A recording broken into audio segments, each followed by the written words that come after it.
खुलुमबाय गोजोन फुंबिलिनि गासैबो बड'लेण्ड बुब्लिनि अनसायगिरिफोर बरायग्रोबाय।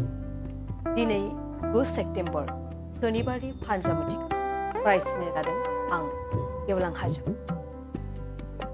फानजामुथिनि गिबियाव दं मेष राशि। दिनै नोंथांनि साना मोजां। नोंथाङा दिनै सोलोंथाइ लानायाव जौगानो हागोन। नोंथाङा दिनै मावनाय दांनायाव जाफुंसारनो हागोन। वृष राशि। नोंथाङा दिनै दुखु दाहाजों सहायनो गोनां जागोन। नोंथाङा मावनो लानाय खामानिफोराव हेंथा फैगोन। दिनै नोंथाङा दोहोन सम्पति खहा जागोन। मिथुन राशि। नोंथांनि नखराव दिनै गोजोन खुसि फैगोन। नखरनि सुबुंनि गेजेराव अनलायनाया बांगोन। नखरनि गोजोन खुसिखौ नुनानै नोंथांनि गोसोआव रंजाखांनाय। कर्कट राशि। दिनै नोंथाङा खामानि मावनायाव लोरबां जागोन। नोंथांनि देहायाव सानाय सुनाय सोमजिगोन। देहानि सानाय सुनायजोंनो नोंथाङा मावनाय दांनायाव लोरबां जागोन। सिंह राशि। दिनै नोंथांनि साना मोजां। नोंथाङा दिनै खामानियाव जौगानो हागोन। साननाय हनायफोरखौ जाफुंसार होनो हागोन। कन्या राशि। नोंथाङा दिनै बेफार फालांगियाव मुलाम्फा जागोन। जा मावनो लायो दिनै नोंथाङा जाफुंसारनो हागोन। दिनै नोंथाङा दोहोन सम्पति आरजिनो हागोन। तुला राशि। सांग्रां जा।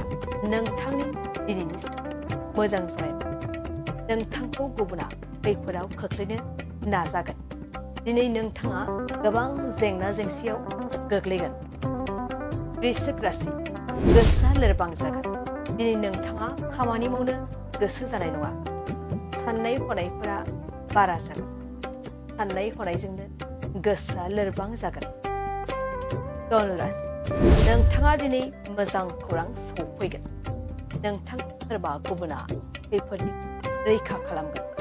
मोजां खामानियाव आगान सुरनो हागोन। मकर राशि।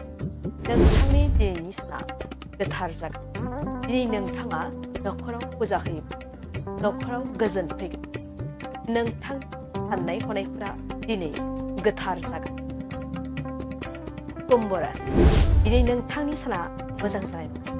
नोंथांनि देहायाव दिनै बेराम आजार जागोन। बेराम आजारजों नोंथाङा जेबो खामानि मावनो दांनो गोसो जानाय नङा।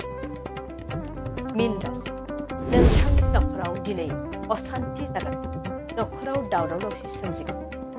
बिसि फिसायनि गेजेराव सोमोन्दोआ मोजां जानाय नङा। दिनै सानसेनि गासै फरायसालियाबो एसेनोसै। आसा खालामो नोंथां दिनैनि साना मोजाङै मोजां बेखौ बड'लेण्ड नखरनिफ्राय मिजिंथियो। चिराङाव सावस्रि सिबिथायनि थाखाय मोनसे मोजां फाहामथायनि राहाखौ लानानै फैदों एसडि क्लिनिकआ। आथिखालाव सुबुंनि देहायाव नुजाथिबाय थानाय डायबिटिस बेरामनि थाखाय मोजां फाहामथाय होयो एसडि क्लिनिकआ। चिरां जिल्लानि SBI काजलगाव ब्रान्चनि लांगोनायाव फसंनाय एसडि क्लिनिकआव डायबिटिस बेरामनि अनगायैबो फाहामथाय होबावगोन लिभारनि जेंना आरो माखासे सरासनस्रा बेमारफोर। बे एसडि क्लिनिकआव डायबिटिस बेरामनि फाहामथायखौ होगोन जर'खा फाहामगिरि डक्टर समित देबा। नोंथांमोना फुं आरो मोनाबिलि समावबो बे क्लिनिकआव फाहामथाय लानो हागोन। डक्टर, लेबरेटरि, मुलि, ECG सिबिथायनि खाबुफोरखौ बे एसडि क्लिनिकआव मोनजोबगोन। जुदि एसडि क्लिनिकआव रायजो राजाफ्रा गाव गावनि देहायारि जेंनाखौ फाहामथाय लानोबा नैबे मबाइल नम्बर 7002293924 एबा 9954687226 आव थोंजों मुं थिसननो हागोन।